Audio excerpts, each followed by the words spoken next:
Bismillahirrahmanirrahim. Assalamualaikum warahmatullahi wabarakatuh. Alhamdulillah wa syukurillah wassalatu wassalamu ala rasulillah wa mawala wa ba'da amma ba'da. Alhamdulillahirabbil alamin.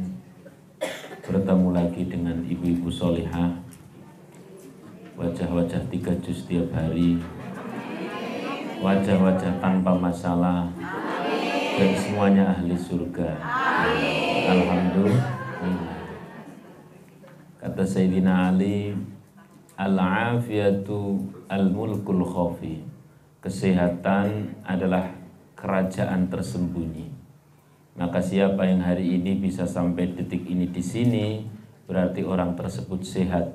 Orang yang sehat itu memiliki kerajaan tersembunyi. Alhamdulillah. Tapi ada, entah di mana bumi mana, orang yang sehat hanya tetap terus masih mengeluh. Sing kurang ini, kurang itu, kurang ini dan sebagainya. Ada atau tidak? Ada. Sehat tapi masih mengeluh, ada atau tidak? Ada. Orangnya hadir.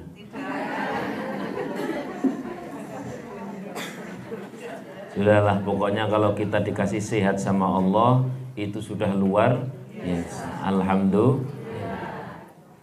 Adapun kalau masih punya masalah itu perkara wajar, karena kita ini manusia. Diliputi apa? Masalah. Kalau diliputi wijen namanya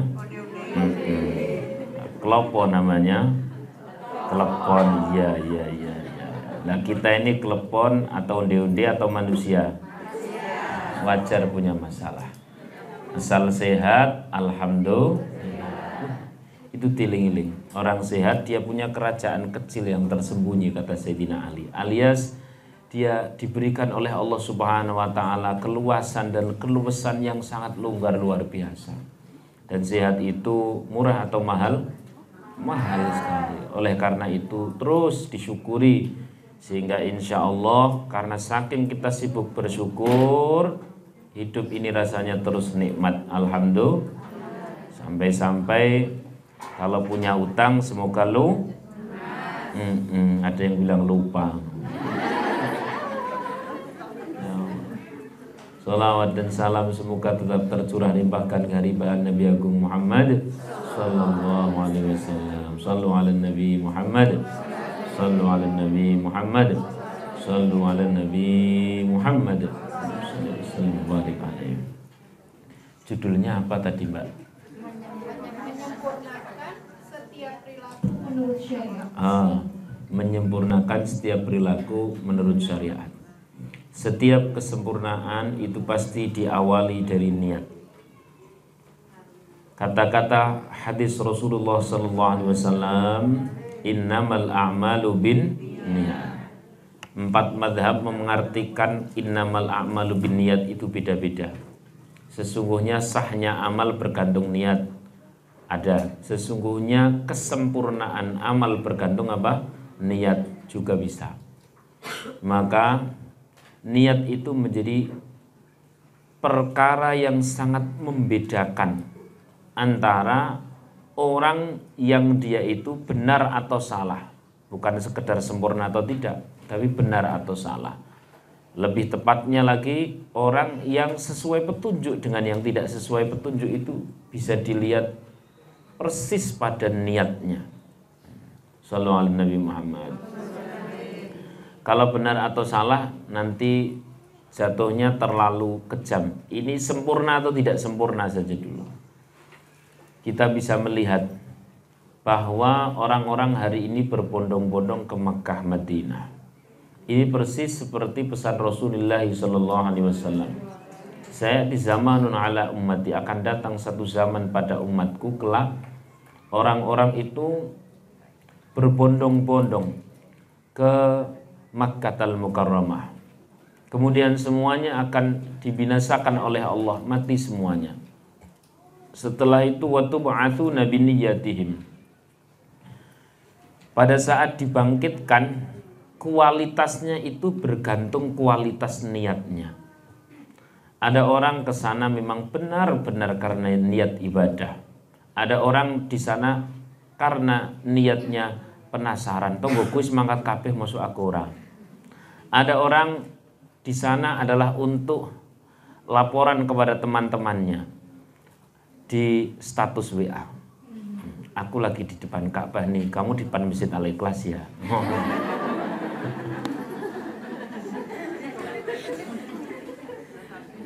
Ada yang paling parah adalah berbondong-bondong mengelilingi Ka'bah.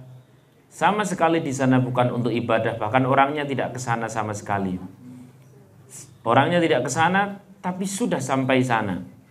Atau sudah sampai sana tapi sama sekali bukan untuk ibadah. Untuk apa? Itu di sekeliling Ka'bah, di sekeliling Madinah, pertokoan dan sebagainya. Betul atau tidak? Ya kalau masih cuman belanja itu masih mending. Orangnya ada kok hadir di sini nih belanja. Yang parah itu adalah orang-orang yang justru dari negara lain, bahkan Islam saja tidak. Mereka melakukan transaksi bisnis di situ dan bahkan menguasai. Betul atau tidak?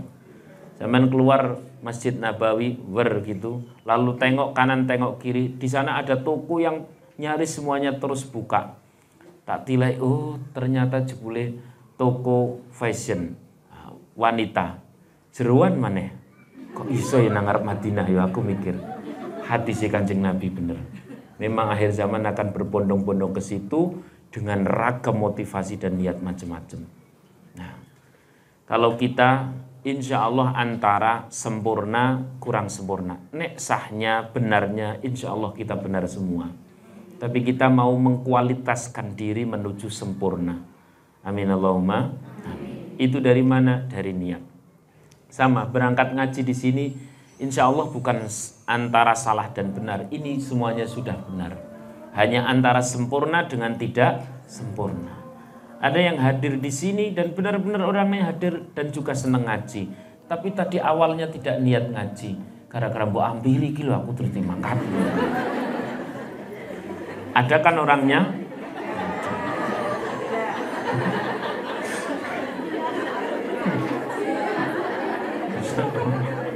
Kok oke sing guyu ya?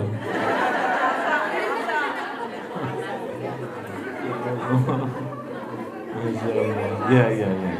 Alhamdulillah. Itu bukan tidak salah. Itu tepat, itu benar. Hanya mari mencapai kesempurnaan. Memang awalnya gara-gara diampiri, tapi kalau sudah sampai sini, kualitaskan menjadi lillahi ta'ala. Shallallahu ala Nabi Muhammad. Ada lagi orang yang dia itu membaca Al-Quran. Ngopo kok sregep mento 1 juz lah piye? Aku ndang raporan nang grup kok.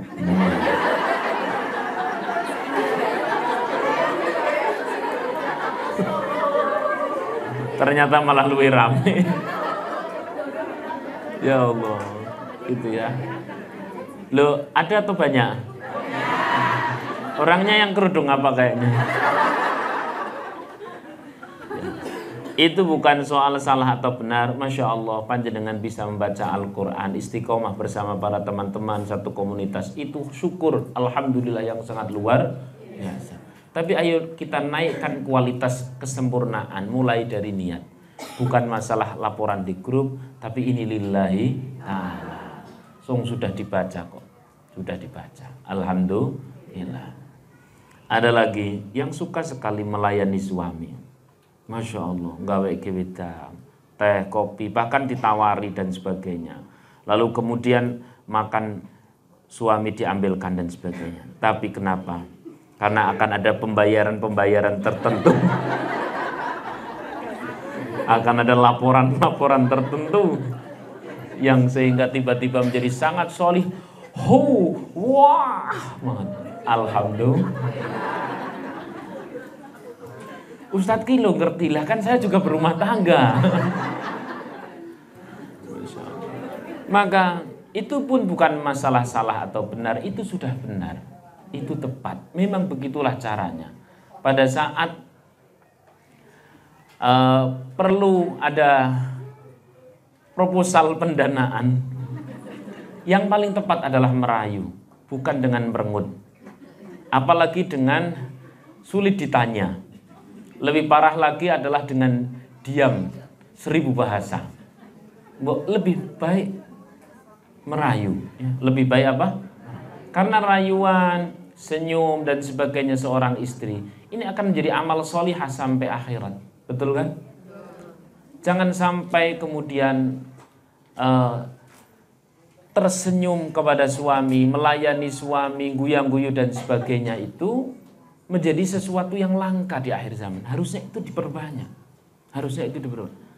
Kalau masalah benar, itu sudah benar sekali. Itu sangat benar sekali. Tinggal dikualitaskan, disempurnakan niatnya. Bukan masalah ingin mendapatkan ini, itu dan sebagainya. Tapi lillahi. Kalau kemudian ada tambahan rezeki, bonus. Apa? Bonus. Alhamdulillah. Dan harap jangan sampai kalah kepada mereka yang hanya nyari dunia dengan senyumnya. Siapa itu?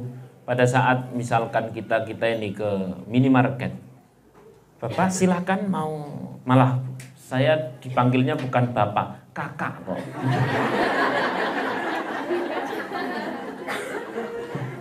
Kakak silakan ini mau ditebus rotinya. Roti mau ditebus, ini boleh ditebus. Ini sekalian pulsanya atau sekalian aku? Masya Allah, ngerdek aku langsung. Ya Allah, orang mencari dunia sekedar rupiah saja, dia mau tersenyum sedemikian lebar, ya, sedemikian lebar dan membahana. Wah, lebar luar biasa. Itu nyaris 24 jam dia bisa lakukan itu. Lalu ibu-ibu, untuk senyum kepada suami, itu bukan urusan dunia tok, itu saksinya sampai akhirat. Itu perkara tentang surga, itu perkara tentang ridha Allah. Lalu kenapa menjadi berat senyum kepada suami? Kenapa? Ya begitulah. Ya. Orang yang hanya sekedar mencari dunia saja, mereka mau tersenyum kepada para lelaki, lalu kemudian panjenengan yang halal, yang jadi ibadah, yang jadi surga, yang jadi keridhaan Allah, guyu lu angelira karuan. Masya Allah. Maka mulai nanti pulang-pulang langsung silahkan guya-guya. Sallu ala Nabi Muhammad. Loh, ini penting atau tidak? Lebih parah lagi ini saya bandingkan dengan sesuatu yang parah sekalian. Panjenenganku tekan ngomah langsung guyang-guyu. Ayah, ini penting. Ya Allah ya Rahman ya Rahim. Panjenengan tahu, nggak usah sampai Jakarta, di Semarang saja. Kadang ya sekitar jam 12 malam begitulah, lewat kita pakai mobil begitu. Ada di jembatan gitu, ada seorang wanita yang wanitanya KW, jadi-jadian. Itu Masya Allah kemayu nih, kemayu nih. Sudahlah yang dicari dunia, ya, yang dicari dunia, itu pun jadi dosa. Itu bisa, wah, kemayu nih pol. Padahal sing digoleki perkara donya. Lek dadi dosa, itu saja bisa maksimum senyumnya. Mampir Mas. Oh, no.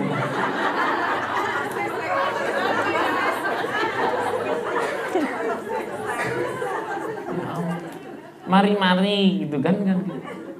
Lalu kemudian panjenengan yang jelas itu senyumnya dinanti sebagai amal-amal akhirat, dibukakan sebagai piringan timbangan akhirat yang sangat berbobot. Itu mendatangkan keridhaan Allah. Itu memposisikan sampai panjenengan semuanya bisa sampai surga. Lalu kemudian disuruh bilang, mari Mas gitu. Kok ya buat men. Ya. Jangan enggak usah diterangke ini masalah dijaluk atau nawani kan enggak usah diterangke. Kan maksudnya kok nawani gitu. Nawani apa? Lah diterangke mana. Itu tuh kesempurnaan luar biasa. Jangan dikira itu bukan ibadah. Itu ibadah luar biasa. Itu bahkan ibadah yang pokok tapi dilalaikan oleh para wanita. Masya Allah, memang wanita itu kalau ada yang bertanya, wanita itu paling banyak masuk neraka. Saya bilang enggak. Yang paling banyak masuk neraka itu adalah orang yang kurang bersyukur. Dari jenis wanita sih. Udah balik. Ya kan? Bukan kurang bersyukur kepada Allah, kurang bersyukur kepada suami. Hunna yakfurnal ashur, kata Rasulullah. Hunna yakfurnal ashur. Ya Allah ya Rahman ya Rahim. Oleh karena itu silahkan maksimum. Peta surga seorang wanita itu simpel sekali. Nyuk langsung tekan surga. Kalau ada yang mengatakan kenapa wanita mudah masuk neraka, saya jawab juga mudah masuk surga. Disitulah keadilan Allah. Kalau mudah mendominasi neraka tapi sulit masuk surga, namanya Allah tidak adil. Tapi ini Allah jelas adil. Memang mudah, memang gampang sekali masuk neraka, tapi sangat super gampang pula masuk surga. Karena syaratnya cuma satu dong syaratnya. Berapa? Bukannya di hadis 4. Ayo kita baca. Ini hadisnya sahih. Idza kanatil mar'atu idza shallatil mar'atu khamsaha. Idza shallatil mar'atu khamsaha. Mana-mana ada seorang istri yang dia salat 5 waktu. Saya tanya, salat 5 waktu itu perkara tambahan atau pokok? Apakah itu hanya kewajiban seorang istri atau juga wajib bagi suami? Wajib semuanya. Apakah itu wajib ketika sudah menjadi seorang istri atau sejak masih gadis? Berarti kan perkara pokok biasa. Shallallahu alaihi Nabi Muhammad.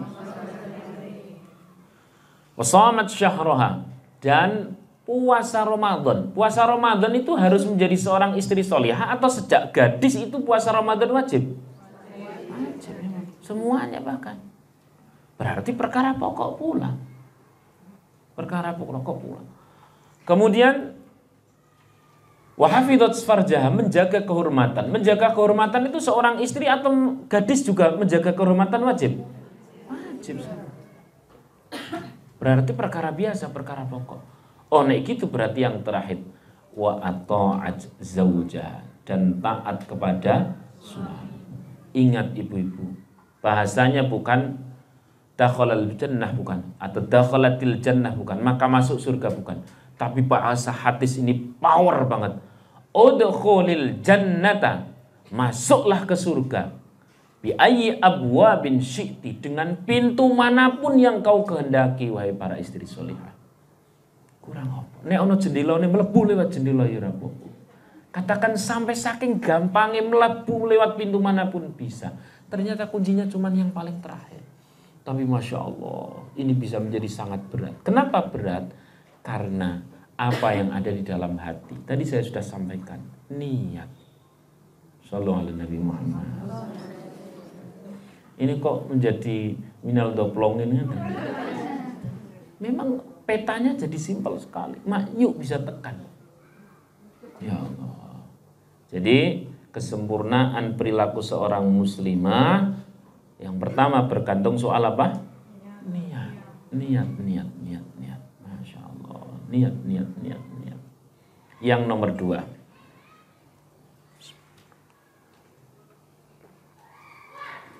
Kesempurnaan perilaku seorang muslimah adalah agak mirip dengan yang pertama.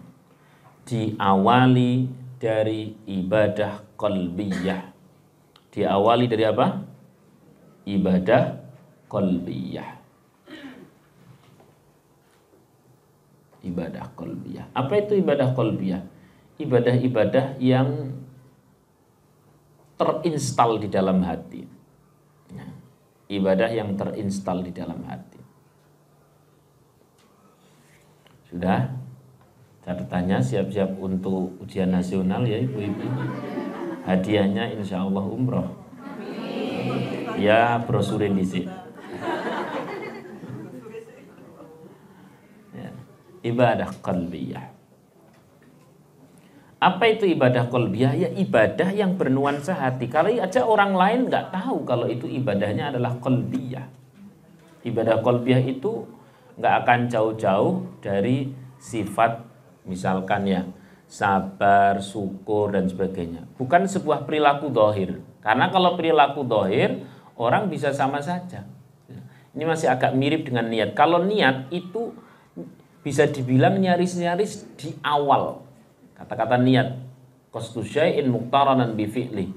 Ya. Apa itu niat? Niat itu menyengaja sesuatu sembari melakukannya sejak dari awal.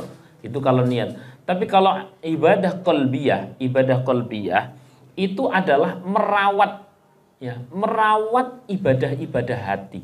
Apa itu ibadah hati? Kasih contoh saja. Jenengan mau tak contoh di mana?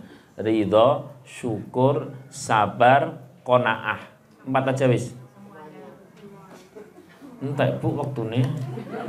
Mau tak contoh di mana? Ridho, syukur, sabar, qanaah. Yang mana? Ridho ya. Oke, sepakat? Ridho. Ayo, shallu ala Nabi Muhammad. Ridho. Ridho terhadap apapun ketentuan dari Allah Subhanahu wa ta'ala. Ada, ini saya kadang mengucapkannya berat, tapi bagaimanapun tetap sebagai ilmu ya. Manusia yang paling gampang ridho adalah Rasulullah Sallallahu Alaihi Wasallam. Tidak ada contoh yang paling hebat di muka bumi ini kecuali Rasulullah. Ya, Masya Allah. Saya cerita aja tidak kuat, tapi memang saya harus ceritakan. Rasulullah Sallallahu Alaihi Wasallam itu seluruh putra putrinya meninggal, sisa 1. Ini kan abot banget bagi orang tua, berat banget. Said Ibrahim, Said Qasim, Ruqayyah, Zainab dan sebagainya meninggal itu. Kita ini anak sakit saja, terus ngomong sama tetangga, tidak konsentrasi diajak ngobrol, betul atau tidak? Ini meninggal. Ada yang masih kecil, ada yang agak besar, ada yang sudah besar. Insya Allah. Maka Rasulullah SAW mengatakan pada saat meninggalnya wakilah Said Ibrahim, wakilah Said Qasim. Beliau mengatakan demikian. Innal uyun yabkun. Mata ini bisa menangis. Wal qulub yahzun. Hati ini bisa sedih. Walakin lisan la aqulu illa ma yurdik. Tapi lisan dan perbuatanku tidak akan keluar kecuali yang engkau ridhoi. Kenapa? Karena beliau ridho terhadap kondisi. Jadi orang ridho itu bukan tidak sedih. Sedih bisa.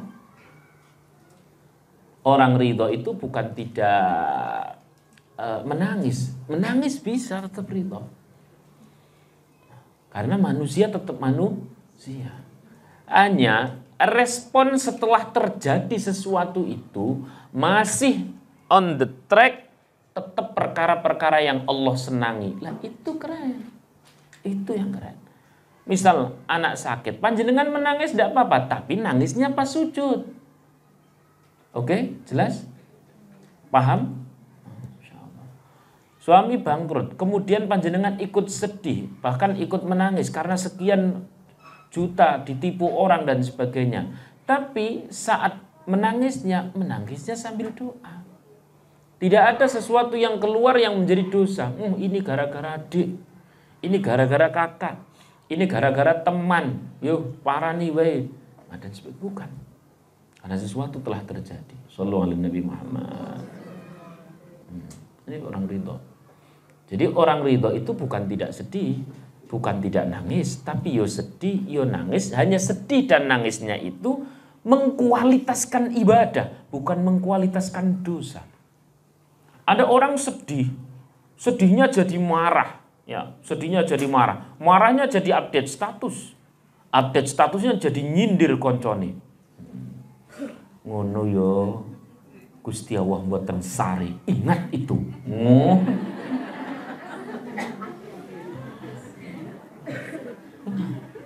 Atau jadi ngerasani. Jengku ngerti ora to cakae. Ngapa to? Iki aku bismillah ora niat ngrasani lho ya. Ana bismillah ayo. Jadi ada emosi-emosi yang meluap. Tapi luapannya jadi dosa, itu namanya bukan ridho. Ada emosi-emosi yang meluap, tapi luapannya jadi ibadah, itu masih ridho. Understand? Cetra? Kasih hafalnya. Ya Allah. Ingat, saat Sayyidah Maryam. Siapa? Ya. itu adalah putri dari seorang bernama siapa? Jenenge cerita nabi-nabi ki ora pati nyambung. Imran. Ibunya namanya siapa? La toh. Hana, betul, Hana. Masya Allah. Nek cerita nabi-nabi ora pati nyambung, cerita artis itu rada les. Saya lanjutkan. Itu adalah seorang yang diniatkan oleh orang tuanya untuk diwakafkan di Masjid Baitul Maqdis. Nah, seorang perempuan yang suci, bersih, tidak pernah melakukan dosa, tidak pernah melakukan keburukan, bahkan tersentuh pria sama sekali tidak. Doanya sangat mustajab.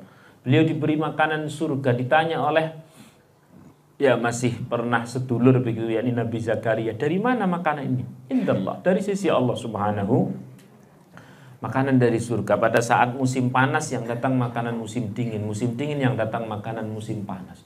Sangat istimewa. Orang semuanya mengakui, ulama-ulama zaman itu mengakui, orang desa kala itu mengakui tentang kesolehan seorang Sayyidah siapa? Tahu-tahu les apa? Hamil. Kira-kira kalau kita hidup di zaman itu termasuk yang husnudon atau termasuk yang suudon? Ya tahu? Ketok. Termasuk yang diam atau termasuk sing ngrasani? Nah, ketok. Nek jenengan penasaran itu manusiawi, tapi kemudian dari penasaran itu muncul dosa, lah itu namanya yang tidak ridho.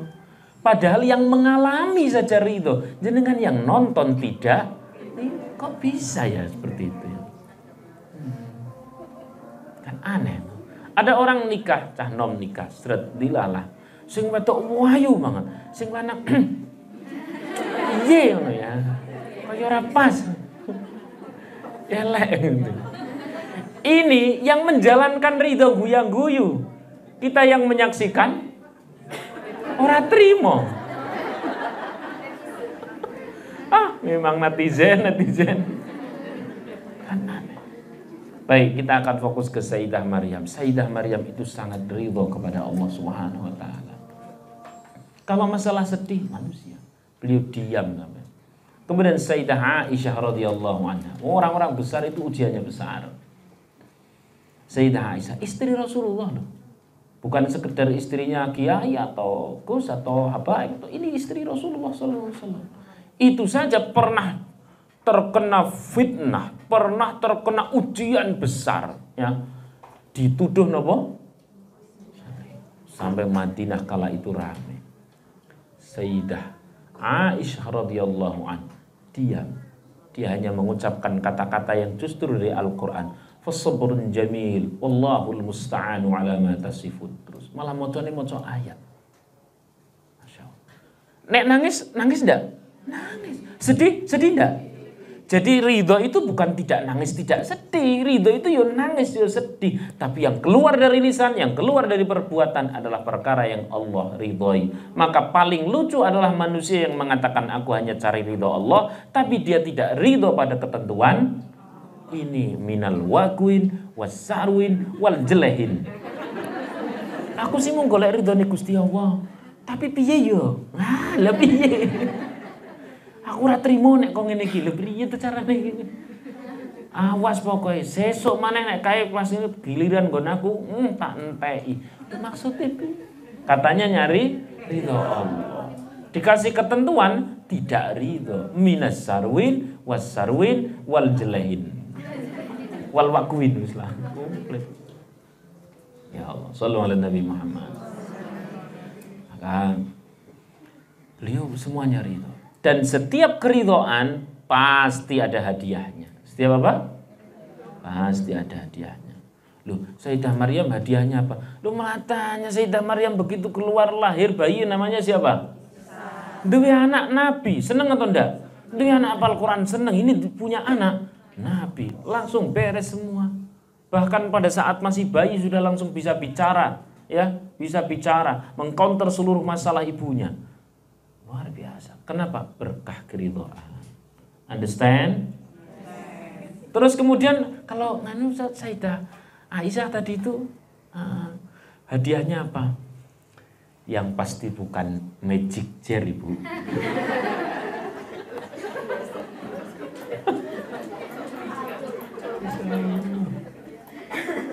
Keridhaan. Beliau itu ridho itu ya Allah, Engkau tahu Engkau yang terbaik. Engkau tahu apa yang terbaik. Ini tidak mungkin keliru, tidak mungkin salah. Saya pasrah kepada Engkau. Aku ridho kepada ketentuan Engkau. Di balik ini pasti ada sesuatu. Pasti ada hikmah. Apa hadiahnya? Apa hikmahnya Sayyidah Aisyah? Kisah itu masuk di dalam Al-Quran. Masya Allah, jenengan mlebu koran wing gaya kok. Betul atau tidak? Jenengan misalkan gawe roti, api terus viral. Kira-kira ora cerita kuat? Gak kuat mesti cerita rono iki lho aku kira. Mlebu ning TikTok wis seneng kok. Masuk koran, ini masuk Quran abadi sampai akhirat. Luar biasa senangnya, beres semuanya. Dan Quran belani Sayyidah Aisyah. Berkah apa tadi? Sallallahu alaihi Nabi Muhammad. Ridho. Ini kok jadi minal doplong ini? Saya sengaja memilihkan kisah-kisah yang wanita-wanita karena memang audiennya panjenengan. Itu pas bapak-bapak ya sama, saya tak carikan kisah ridho tentang seorang suami. Insyaallah. Sallallahu alaihi Nabi Muhammad. Tambahin lagi nih. Nomor berapa berarti? 3. Satu apa? Nomor 2 apa? Ibadah qalbiyah. Nomor 2 apa? Ibadah qalbiyah. Contohnya bisa apa tadi? Sabar, syukur. Contohnya cukup 1 ya? Ya wis. Alhamdulillah sing ridho Ibu. Ya. Baik. Sekarang kita masuk nomor 3. Nomor 3 ini ya agak mirip dengan nomor 1, nomor 2, tapi pendetailannya yang berbeda. Bahasanya yang agak berbeda. Nek saya benar-benar berbeda, tapi kalau orang baru belajar kayaknya membedakannya agak sulit. Yang nomor 3 adalah keterhubungan dengan Allah atau ta'aluk dengan Allah. Orang yang sedikit-sedikit Allah lah bahasanya begitu. Keterhubungan atau ketergantungan dengan Allah lebih tepat. Ta'aluk itu ketergantungan dengan Allah.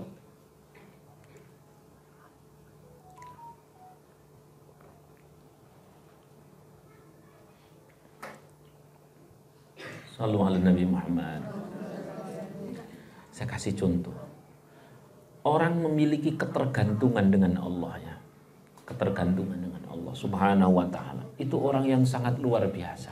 Kenapa? Karena ada orang tergantung uang. Betul atau tidak? Orang tergantung uang. Yo karena di duit ora sesuk. Padahal tinggal bilang, sing sesuk ki urusane Gusti Allah, tergantung Allah. Maka ada istilah insya, itu artinya tergantung Allah, terserah Allah. Hanya orang sekarang insya Allah itu menjadi insyi itu, terserah saya. Ngono ya mampir ya insya Allah. Itu kata lain, ya ampun aku gelem. Ada orang lagi tergantung waktu.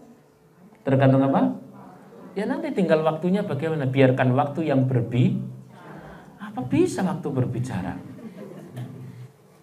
Ada lagi orang yang tergantung suami. Ya benar itu, masih benar itu tergantung suami. Keputusan. Ya, keputusan dohir lah ya, tapi keputusan hakiki tergantung Allah. Kalau keputusan bahagia atau tidak bahagia tergantung suami lah, ini yang paling bodoh. Saya bahagia atau tidak ya tergantung suami. Kaya ngepon dhisik nek suamiku nyeneng ya aku seneng, nek ora ya ora. Padahal suami ki ora tahu bahagia.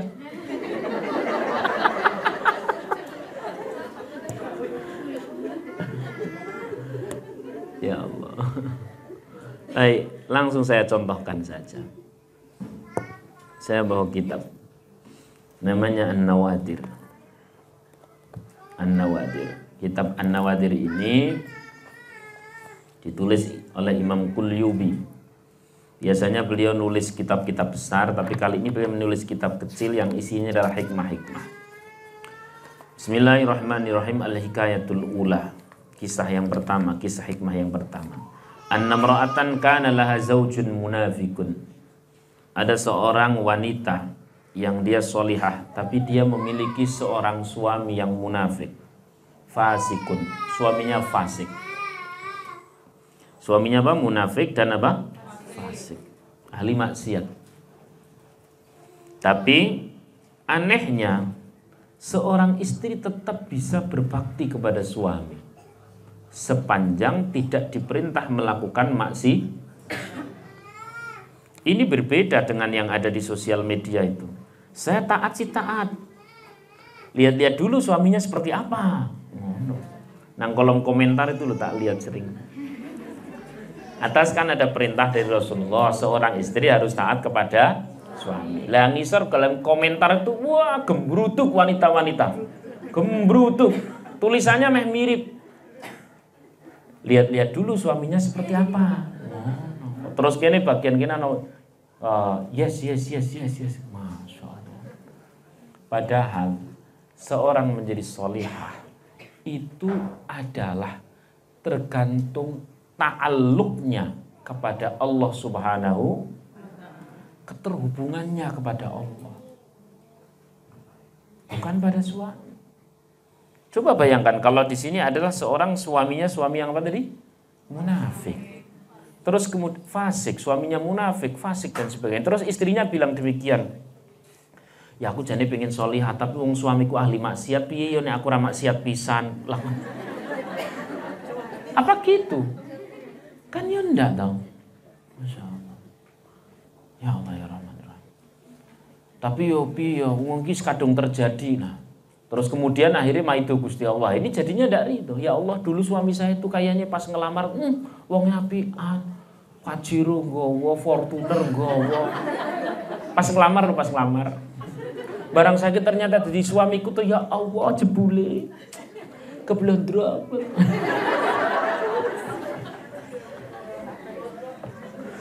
Ya Allah.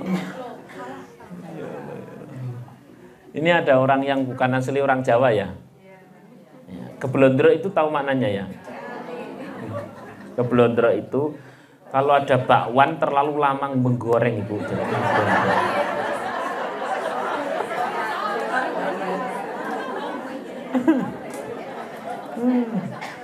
Kadung. Ya Allah. Baik, saya lanjutkan kisahnya. Wa kanat taqul ala kulli syai'in min qaulin aw fi'lin bismillah. Si istri tersebut, istri yang solihah, dia tetap bisa solihah walaupun suaminya munafik, karena setiap hari dia itu mengucapkan dalam lisan dan hatinya bismillah dengan asma Allah. Ini penting sekali. Karena kalau ada seseorang yang dia kepingin menjadi solihah bergantung suami, langsung saya tanya. Ya, misalkan ibu-ibu kadang datang ke pondok, Masya Allah, ibu-ibu nek datang ke pondok itu ya Allah, wis nek lungguh suwi. Saya orang ini ora pamit-pamit lo ya. Ngentek-ngentek ke tisu.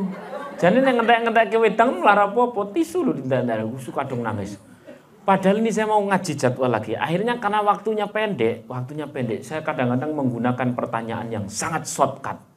Jawab, rampung ya Bu, ngulangan lagi. Langsung saya tanya, Bu, tadi jenengan mengeluh tentang suami itu begini dan begitu. Langsung saja to the point saya tanya, nek suami jenengan sama Fir'aun, kira-kira bejat yang mana? Tak gitu tak tanya toh. Jawabannya jelas bejat. Itu saja masih punya seorang istri yang solehah. Namanya siapa? Understand? Maka menjadi solehah itu tidak tergantung suami. Nek jenengan pengen solehah mawon gitu. Ya tapi kan suami saya, ya Allah kata aku mau wis pamitan. Dibaleni ngarep maneh. Itu bergantung ta'aluk seorang istri kepada Allah Subhanahu Ustaz kok yang dibahas istri terus? Lah memang kan ngaji ibu-ibu. Wis penatil tak bahas suami wis. Pen ora ono sing nang mburi gruntel. Ustaz nek ngomong enak gampang kok. Ngono. Jajal usan dadi wedok, wong aku takdir dadi lanang kok piye. Masyaallah. Ya Allah ya Rahman. Ada seorang bapak-bapak pun sama bilang seperti itu. Alah, Ustaz, wah istri saya itu semakin kesini, semakin saya ngaji itu ya. Semakin saya ngaji ternyata istriku semakin bener. Wah, berengutan, maidunan, jaluan nuntutan, tak tambahin ngentutan kurang. Ya. Masya Allah. Lalu saya berkata, terus nek istri jenengan sudah seperti itu, wangel kandanane dan sebagainya, terus sampean piye, terus ora meh masjid ngono. Ya, saya kan akan menjadi seorang pria yang baik ya, bagaimana yang ada di rumah itu supportnya seperti apa. Ngene tak ngerti, Pak. Nek bapak-bapak lebar ngono terus tak tinggal ngono ora apa-apa, wis ora takon maneh, minimal dhek denger-denger lah. Pada saat seorang nabi namanya Nabi Lut alaihissalam atau Nabi siapa yang punya perahu? Nuh alaihissalam. Itu punya seorang istri yang durhaka. Betul? Istri yang durhaka. Apakah kemudian Nabi Lut ngomong-ngomongin harus, ya Allah, saya itu seorang nabi. Istri saya durhaka. Nek ngono aku pensiun saja jadi nabi. Apa begitu? Ya. Tetap soleh.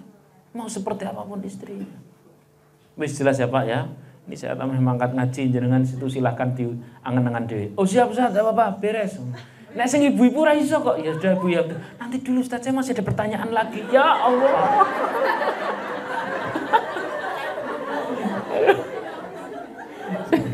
Ada yang bilang, "Wah, Ustaznya lagi curhat." Betul. Ngono tak gitu.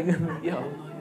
Tapi alhamdulillah, saya terus kemudian ya tak angen-angen, Masya Allah. Ya berarti kalau rumah banyak tamu itu insya Allah jadi rumah yang berkah. Alhamdulillah, Masya Allah. Mau ya jangan tak ke tisu. Masya Allah, bawa sendiri. Ya Rahman. Baik, tapi saya bukan bermaksud saya terus kemudian cerita seperti ini terus menerus berarti Ustaz sesuk meneh ora usah disuwani. Ndak, monggo silahkan. Monggo aja suwi-suwi. Sak cukupnya. Ya Allah ya Rahmanir Rahim. Baik, saya lanjutkan.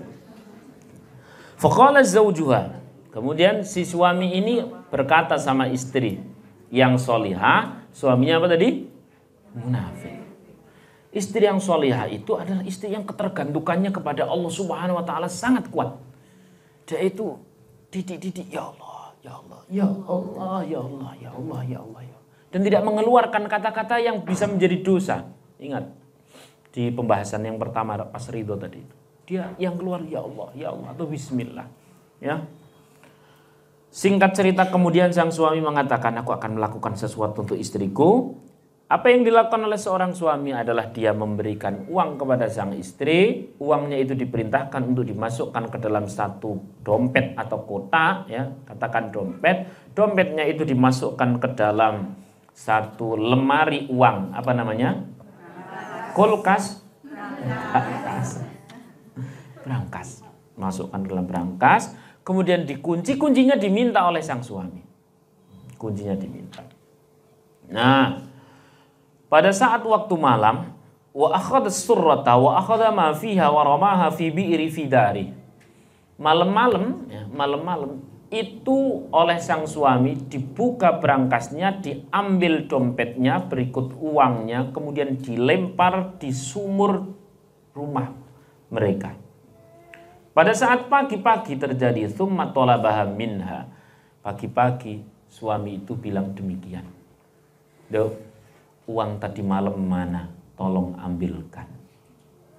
Nah, seorang istri yang punya kuat sekali hubungannya dengan Allah, mau apapun yang terjadi dia bismillahirrahmanirrahim. Alias selalu menyebut asma Allah. Selalu menyebut asma Allah, selalu bergantung kepada Allah. Bergantung kepada Allah. Faja'at ila mahaliha wa qalat bismillah. Dia buka, datang bismillahirrahmanirrahim. Fa amarallahu ta'ala Jibril ay yanzila sari'an wa yu'idu surrata ila makaniha. Dalam waktu yang lebih cepat dari seorang istri yang membaca bismillah itu membuka lemari, membuka brankas, Allah perintahkan malaikat Jibril untuk mengambil itu dompet berikut isinya, dimasukkan ke tempat semula. Malaikat siapa? Jibril. Ya Allah. Fawajadatha kama wada'atha. Dan ternyata dompet berikut isinya sudah ada di tempat. Padahal suami itu tadi malam sudah memapa? Fata'ajjaba zawjuha. Suaminya itu kagum, ya Allah, kok bisa ya seperti itu. Wa taba ilallahi ta'ala. Sejak kala itu dia bertaubat kepada Allah Subhanahu wa ta'ala. Apa hikmah yang bisa kita ambil? Seorang yang punya kaitan kuat, ketergantungan kuat, titik-titik Gusti Allah lah nebasa. Titik-titik ya Allah, titik-titik bismillah. Titik-titik ya Allah, titik-titik bismillah. Ya, titik-titik insyaallah. Bukan titik yo, piye yo? Karek duitnya ono apa ora? Bukan, itu kan ibu-ibu yang jauh di sana, bukan. Bukan juga sing di ya Gusti Allah sih Gusti Allah, tapi piye ya? Oh, bukan itu daerah kono. Ini pokoknya sedikit-sedikit dia punya ketergantungan sama Allah. Pokok bismillah. Maka apa yang terjadi? Hidayah yang ada di dalam dirinya itu memancar ke orang-orang sekitar. Betul? Memancar ke orang-orang sekitar. Ini lain dengan yang ada di kolom komentar tadi itu. Mau taat sih taat, tapi lihat-lihat dulu suami seperti apa. Dia itu yakin banget sama Allah. Wis pokoknya bareng karo Gusti Allah sing nulungi. Dan hasilnya luar biasa. Dibelani oleh Allah, dibelani oleh malaikat. Sama sekali di redaksi sini tidak ada kata-kata yang kasar kepada suami, tidak ada perilaku-perilaku yang tidak mengenakkan kepada suami. Semuanya mengenakkan, walaupun suaminya sangat tidak mengenakkan. Lalu kenapa dia kuat? Karena dia terus menyebut asma Allah bersama Allah Subhanahu. Maka ta'aluk. Kalau ada seorang istri yang suaminya itu nggak mengenakkan, lalu dia membalas lebih tidak mengenakkan, bisa juga nanti insya Allah juga dibelani oleh malaikat, tapi bukan malaikat Jibril, malaikat betul Israil.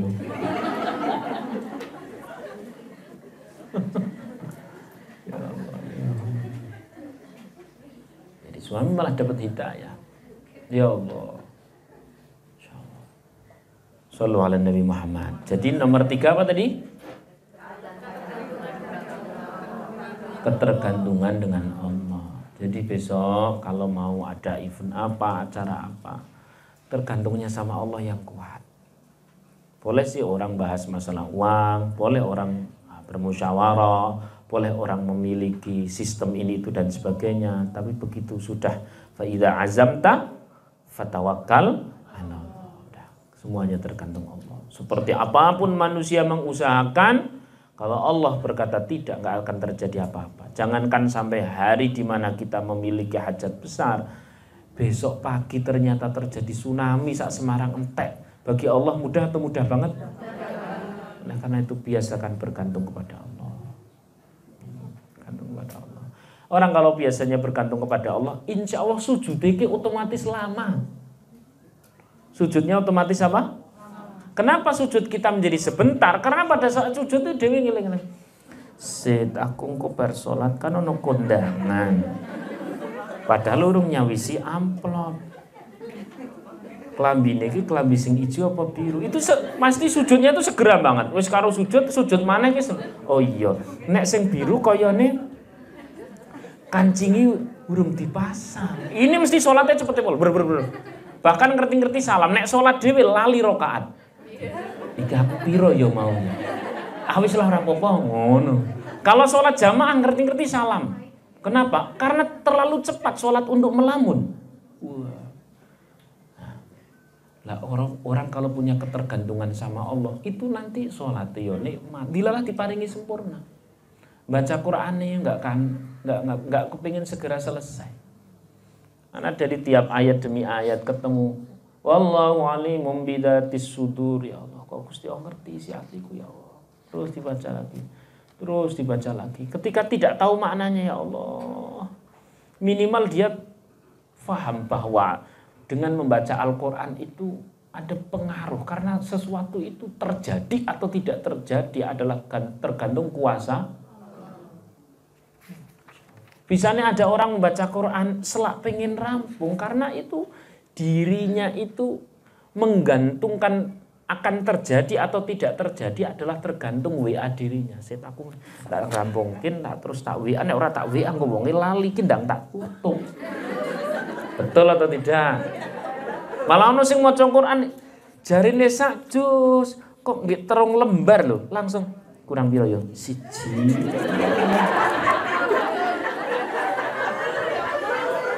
Orangnya hadir.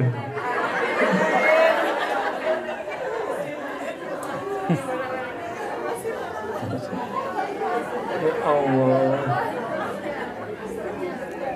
Maka seorang yang bergantung kepada Allah bahwa terjadi tidak terjadi segala sesuatu adalah Allah yang mengatur. Ibadah nikmat.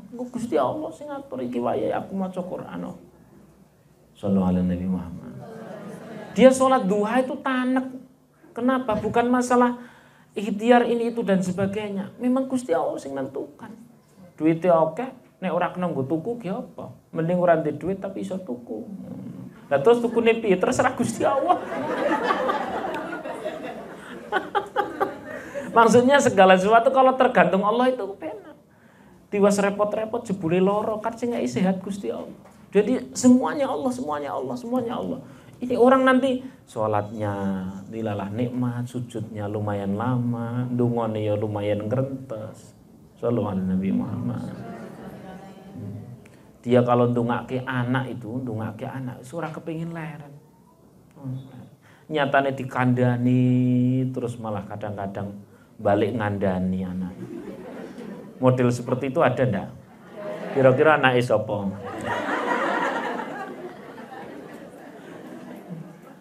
Maka ya Allah, ternyata anak saya menjadi baik itu bukan karena dapat tuturan dari ibunya. Tambah kandani malah ngandani. Memang bergantung Allah yang kuasa.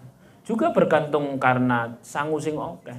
Disangoni tambah akeh malah tambah acarane kakek. Betul atau tidak? Luwih-luwih diseneni. Tambah mari apa tambah dadi? Ngono ya ana sing tetep nyeneni. Maka orang yang menggantungkan urusan terjadinya atau tidak terjadinya sesuatu, soleh atau tidak solehnya seorang anak kepada Allah, nanti bersama Allah itu nyaman, bersama Allah itu tanek lama, sempurna nanti ibadahnya. Ndak usah disuruh, nek sholat sing suwi, ndak usah, nanti suwi sendiri. Insyaallah. Sallallahu alaihi Nabi Muhammad. Kayaknya kok minal doplong itu. Apalagi kalau sudah mulai soal suami dan suami sudah mulai ketok aneh-aneh gara-gara wingi barono reuni. Ini nek gara-gara paidonan tok malah nekat suami. Wah wingi karo sapa kuwi nangan HP kuwi sapa kuwi ana kode N P S aku iki apa kuwi. Itu malah semakin ditekan semakin. Suami kan mikir, aku ora ngopo-ngopo. Disangka sing aneh-aneh. Sekalian ngopo-ngopo. Ngono. Repot. Tapi jenengan wis bergantung pada Allah. Ya Allah. Bila suami saya aneh-aneh ya Allah, gagalkan. Ngono. Malah itu lebih menggaransi takdir. Wah, kok saya malah bicara seperti ini ya? Wah, ya alhamdulillah itu memang kuncinya seperti itu. Sallallahu alaihi Nabi Muhammad. Enggak, ini butuh saya sampaikan atau tidak sebenarnya? Maka orang bergantung kepada Allah karena Allah yang menterjadikan segala sesuatu. Ana urid anta turid. Wallahu yaf'alu bima yurid. Semua orang punya mau, aku punya mau, kau punya mau, dia punya mau. Tapi yang terjadi adalah kemauan. Maka siapa yang berpihak kepada Allah, maka kemauan dirinya nyaris sama dengan kemauan Allah. Artinya Allah yang bilani. Shallu ala Nabi Muhammad. Ya Allah. Cetra wila-wila. Itu nomor berapa tadi itu? Udahlah 3 saja, ini sudah banyaknya. Alhamdulillah. 1 niat. Nomor 2 apa? Ibadah qalbiyah. Nomor 3, kata-kata tergantung kepada Allah itu eksekusinya bisa macam-macam, Ibu. Eksekusinya bisa jenengan sering menyebut-nyebut asma Allah. Bisa juga jenengan sering apa? Ya Allah, ya Allah, ya Allah gitu juga bisa. Itu kadang-kadang definisinya kabur antara sabar, terus kemudian ridho, terus kemudian ikhlas. Kalau definisi bisa kabur. Jenengan seorang ngerti definisi ini. Tapi kalau terus bersama Allah, Allah yang nolong. Dan pasti ada hikmahnya. Sebagai penutup, ya, ini 3 ini memang agak mirip-mirip, Bu. Tapi bagi orang yang baru ngaji memang agak mirip-mirip. Tapi cara bedakannya gampang. Kok kalau niat itu biasanya di mana? Awal. Kayak sholat takbiratul ihram di mana? Di tengah atau di awal? Di awal. Di tengah takbiratul ihram di tengah. Di awal. Terus kemudian kalau ibadah qalbiyah itu definisinya jelas. Kalau syukur itu kira-kira gimana? Alhamdulillah.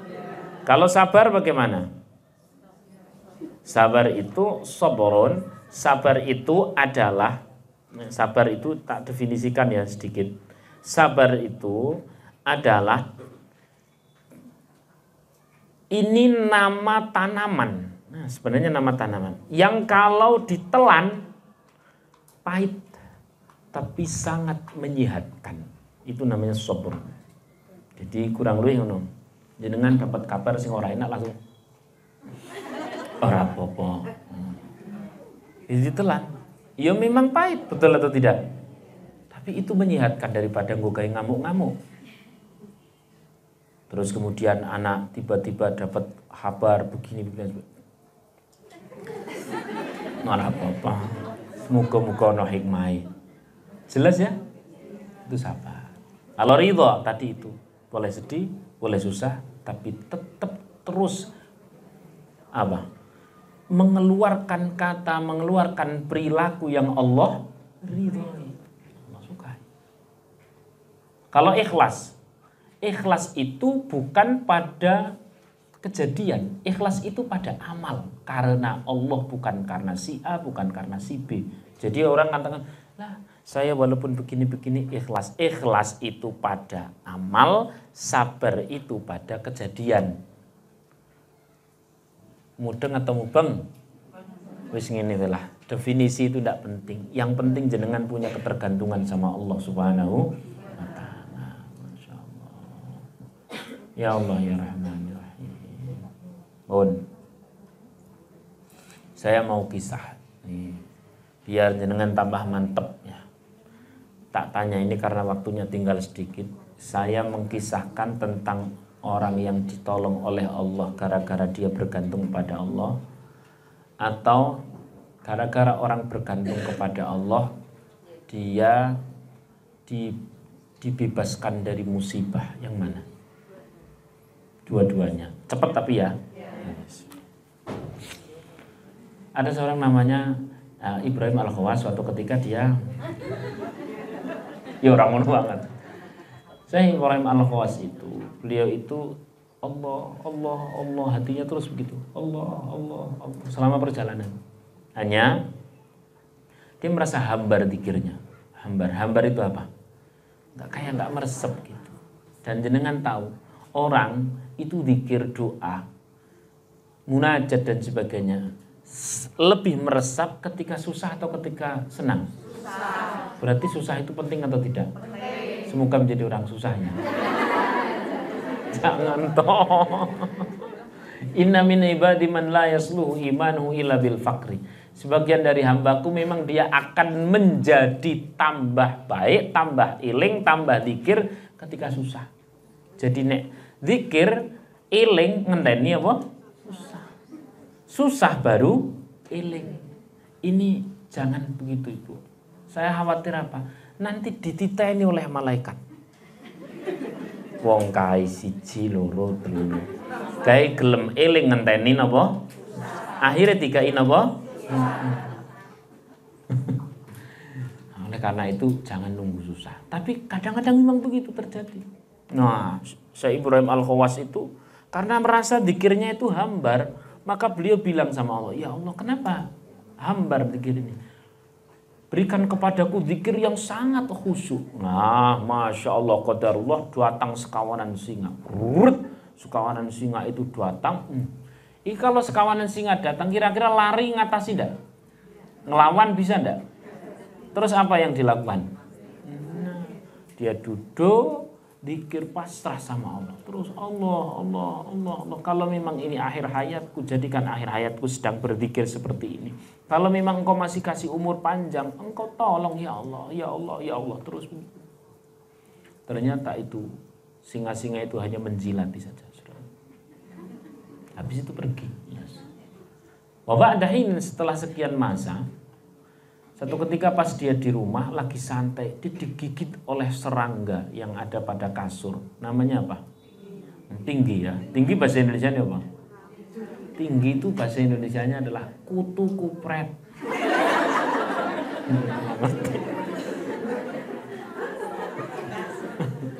Ya, digigit serangga, lekit, sakit, dia kesakitan, panas berhari-hari. Lalu dia datang kepada sang guru, wahai guru, aneh ini, ya aneh. Sekawanan singa sama sekali tidak mampu membahayaiku. Sementara sekedar serangga itu membuat aku sakit berhari-hari. Ini fenomena apa? Kata sang guru, pada saat engkau dikelilingi oleh singa, kenapa singa tidak bahaya? Karena engkau sedang bersama Allah. Sedang saat engkau di rumah digigit serangga, engkau sedang tidak bersama Allah, maka sekedar serangga pun bahaya. Understand? Cetra wela-wela.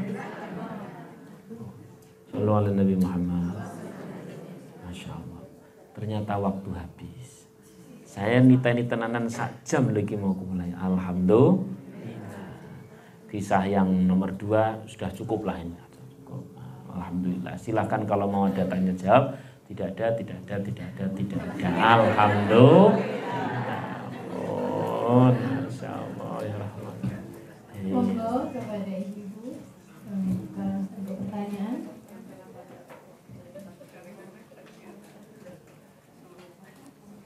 Tidak ada toh Bu. Alhamdulillah. Cara wong sekolah nek balik gasi kan seneng toh. Masih mikir Ustaz. Masih loading ya. Ya, monggo silakan ya.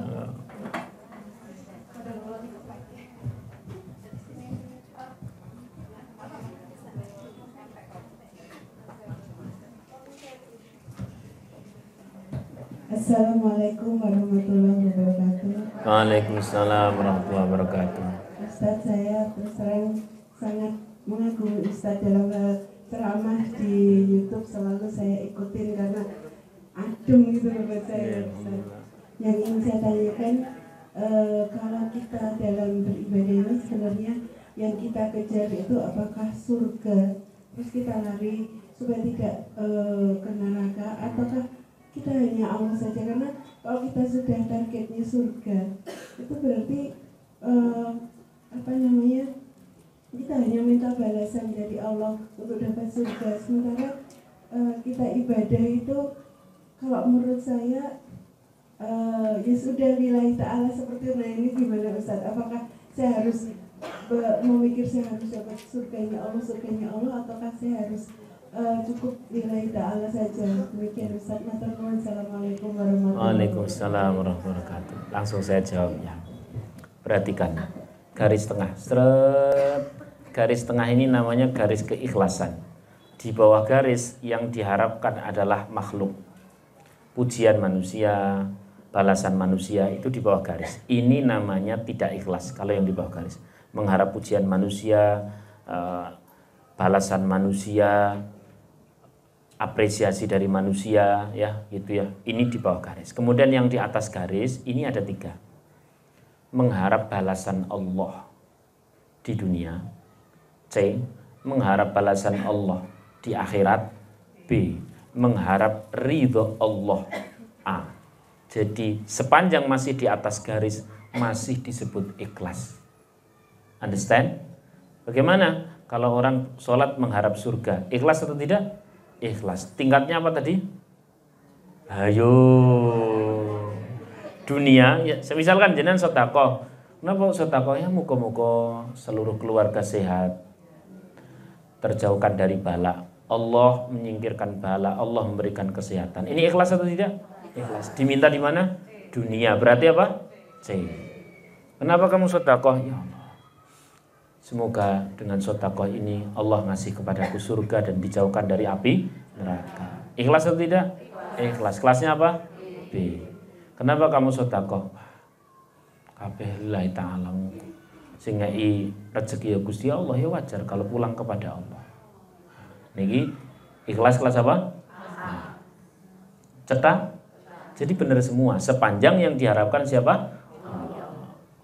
Lalu kemudian berarti para sahabat yang berdoa untuk mendapatkan surga Firdaus, ya kan? Mesti ada yang bertanya seperti itu. Para sahabat itu kalau mau berdoa doanya surga Firdaus, berarti kelas B. Para sahabat itu kelas A. Kok bisa? Iya, karena beliau melakukan doa mendapatkan surga Firdaus karena memang perintah Allah, perintah Rasulullah. Jadi bukan karena, maaf dalam tanda kutip, terlalu berhasrat kepada surganya, tapi lebih ke arah karena itu yang Allah cintai. Understand? Cetak? Kok yang cik bingung? Jangan-jangan nanti. Jadi tidak berdebat. Belum? Tidak mudah untuk kita itu, kalau jujur aja kita kan lebih minta doa itu mesti kalau bisa dunianya untuk sampai ke ridho seperti itu. Caranya gampang, di shortcut Ibu. Jangan kalau punya waktu, ini kan wajah-wajah jam 2 malam ya. Bangun, terus kemudian kamar mandi.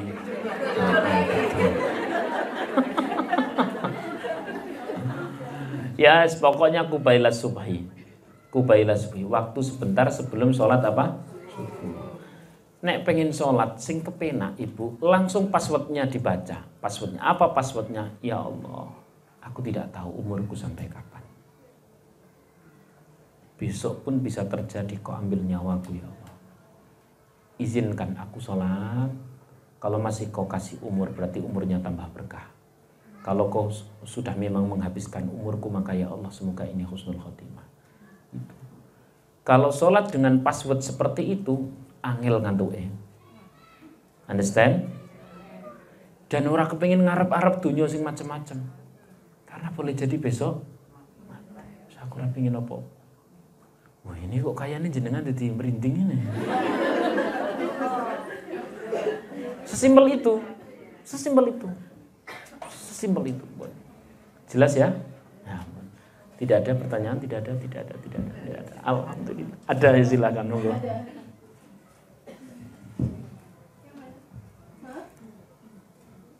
Ada pertanyaan lagi? Cukup ya, Ibu ya. Oh, satu lagi. Monggo. Iya. Langsung aja Ustaz ya. Assalamualaikum warahmatullahi wabarakatuh. Monggo. Kalau saya mau tanya tadi ya posisi itu tadi ya. Ji. Kalau pasrah itu posisinya di mana? Ji. Pasrah. Jelasin itu. Ji. Pasrah itu kalau dalam bahasa Islam namanya tawakal. Nggih ya. Apa? Tawakal. Tawakal itu berserah kepada Allah yang ahlinya ahli. Artinya orang itu kalau berserah itu bisa posisinya dimanapun dan diberi apapun. Ini malah paling luar biasa orang berserah benar-benar kepada Allah. Kenapa? Karena ada orang berserah kepada doanya, ada orang berserah kepada waktu, ada orang tadi sudah saya sampaikan berserah kepada si A, si B dan sebagainya. Kalau orang berserah kepada Allah, mau dikasih pahala dunia, monggo jenengan tahu yang terbaik. Mau dikasih pahala akhirat, monggo jenengan tahu yang terbaik. Mau tidak dikasih sama sekali, panjenengan pun tahu. Wah, ini keren banget kalau seperti itu. Hanya kelas kita sudah sampai situ atau belum? Wong sedekah ora diiming-imingi balik kadang abot kan kelas itu. Kelas saya. Nah, kelas jenengan bisa, Masya Allah, itu luar biasa. Sallallahu alaihi Nabi Muhammad. Yang pasti kata kuncinya berserah kepada Allah, bukan berserah kepada keadaan. Sama atau beda? Kalau berserah kepada Allah tepat. Kalau berserah kepada keadaan itu apa? Itu kan makhluk sama dengan kita. Kan tipis toh bedanya? Padahal itu tebal sekali garis pembedanya. Berserah kepada Allah. Lah kalau sudah berserah kepada Allah ini luar biasa. Ini mengumpulkan sekian amalul qalbiyah yang banyak sekali. Di sana ada ridho, otomatis. Di sana ada ikhlas, macam-macam. Itu luar biasa. Di sana ada keridhaan Allah. Ini yang paling direkomendasikan. Shallallahu alaihi Nabi Muhammad. Jadi posisinya di mana? Bisa di mana saja ini. Bisa paling atas, bisa di bawah, ini bisa di mana saja. Yang pasti atas dapat. Kalau atas dapat itu logikanya begini Bu. Kalau orang naik ke lantai 3 itu pernah melewati lantai-lantai sebelumnya, betul atau tidak? Tapi kan pakai lift, memang ngilang. Lift kan ya tetap lewat. Mau cepet kan gitu toh. Sallallahu alaihi Nabi Muhammad. Jadi pasrah itu dapat yang paling atas otomatis yang paling bawah pun dapat. Tapi asal pasrahnya bukan pada keadaan, pasrah kepada siapa? Jadi jangan sholat habis itu pasrah. Ya Allah, monggo panjenengan. Mau dibalas di mana, di dunia, di akhirat, atau dapat keridhaan engkau yang tak. Nah, yang sebagai penutup terakhir, pertanyaannya adalah kita sudah sampai di makom itu atau belum? Nah, sudah atau belum? Cara ngukurnya gampang. Cara ngukurnya adalah dengan pada saat punya situasi atau ahwal seperti itu, haliyah seperti itu dalam hati, kita itu kendor atau tidak ibadahnya.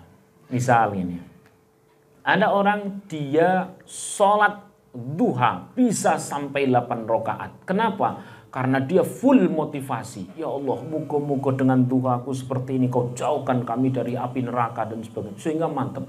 Begitu aku ikhlaslah ya Allah, aku pasrah kepada. Lu kok malah jadi 2 rakaat? Ini pun jebakan setan. Understand? Jadi orang pasrah itu tetap dalam kebiasaan yang sama. Understand? Cetak? Kecuali memang ada udzur. Oh, ini ana sing ijik loading. Pi mau kayak beleni.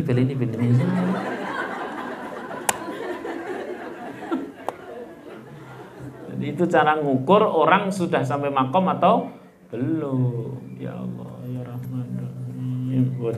Saya rasa cukup. Ada orang pada saat mau Quran gitu ya, dia sangat luar biasa semangat. Kenapa? Karena ada motivasi. Asal motivasinya kepada Allah, betul? Ora apa-apa. Habis itu terus kemudian dia wis mulai saiki aku pasrah karo Gusti Allah. Tapi terus jadi tidak baca Quran, itu pun jebakan. Cetak. Wila. Sallallahu alaihi Nabi Muhammad. Ya nanti kalau penasaran nanti dilihat di YouTube-nya gitu ya, di YouTube-nya. Jangan yang ngerti mlebu YouTube nyopinge saka kono wajah jenengan kelihatan. Ya. Bila itu hidayah. Doa ya. Al-Fatihah. A'udzubillahi minasyaitonir rajim. Bismillahirrahmanirrahim. Iyyaka na'budu wa iyyaka nasta'in. Ihdinas siratal mustaqim. Siratal ladzina an'amta 'alaihim ghairil maghdubi 'alaihim waladdallin. Amin. Bismillahirrahmanirrahim. Alhamdulillahirabbil alamin. Hamdan yuwafi ni'amahu wa yukafi mazidah. Ya Rabbi ya Rabbana lakal hamdu kama yanbaghi li jalali wajhika wa 'azimi sultanik. Subhanaka la nuhsi thana'an 'alaika anta kama athnayta 'ala nafsik. Walakal hamdu hatta tarda, walakal hamdu idza radita, walakal hamdu ba'da ridha. Allahumma shalli wa sallim ala sayyidina Muhammadin fil awwalin, shalli wa sallim ala sayyidina Muhammadin fil akhirin, shalli wa sallim ala sayyidina Muhammadin fi kulli waqti wa hin, shalli wa sallim ala sayyidina Muhammadin fil mala'il a'la ila yaumiddin, shalli wa sallim ala sayyidina Muhammadin hatta taritul arda wa man 'alaiha wa anta khairul warithin. Rabbana atina min ladunka rahmah wa hayyi lana min amrina rasyada. Allahumma ij'alna wa auladana ya Allah, jadikan kami, putra-putri kami, keturunan-keturunan kami ya Allah, min ahlil ilmi wal khair, menjadi ahli ilmu, menjadi ahli kebaikan ya Allah, min ibadikas shalihin, menjadi hamba-hamba Engkau yang sholih sholihah ya Allah, min ahlil Quran, min ahlil Quran, min ahlil Quran, kami dan seluruh keturunan kami ya Allah, min ahlil Quran. Allahumma ja'alna ya Allah, jadikan kami semua ya Allah min ibadikal mustajibin, menjadi hamba-hamba Engkau yang Engkau ijabah, Engkau kabulkan doa-doa kami. Silakan berdoa untuk hajat masing-masing.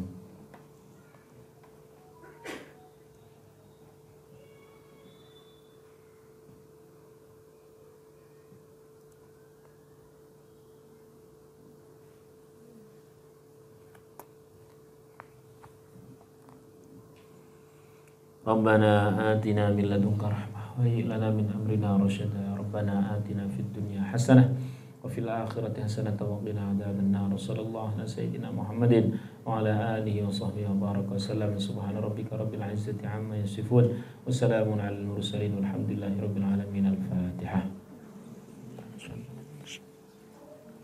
Ar-Rahman Ar-Rahim Maliki yaumiddin. Iyyaka na'budu wa iyyaka nasta'in. Ihdinas siratal mustaqim. Shiratal ladzina an'amta 'alaihim ghairil maghdubi 'alaihim waladdallin. Amin. Bapak Ibu rahimakumullah. Saya itu setiap hari sebenarnya nge-share kajian. Nanti jenengan kalau yang belum dapat kajian harian itu tanya ke orang yang sudah gitu. Sudah banyak yang sudah ya? Banyak tuh? Banyak yang sudah ya. Yang belum? Ya, yang belum nanti tanya nomor admin gitu ya. Tanya atau saya share?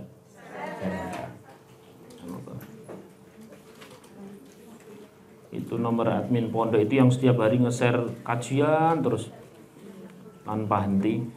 Itu 0815 ya kan?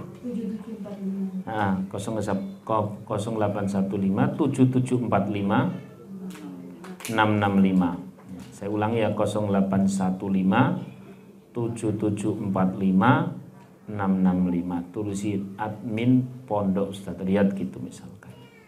Terus habis itu minta untuk dapat kajian, itu insya Allah setiap hari dapat. Nama programnya Wakaji, WhatsApp Kajian Islam ya gitu. Insya Allah saya mohon maaf atas segala kesalahan, kekeliruan. Ini saya kesan tergesa-gesa itu mohon maaf karena Masya Allah ya, itu yang nyetir saya itu salah ngasih jadwal kecepatan. Habis ini saya langsung lari ke RSI Sultan Agung ada kajian, sehingga jadi agak kesan tergesa-gesa. Mohon maaf. Billahi taufiq wal hidayah wa ridha wal inayah. Assalamualaikum warahmatullahi wabarakatuh. Waalaikumsalam warahmatullahi wabarakatuh. Baik, Ustaz. Semoga hanya Allah yang menjadi tempat kita bertemu.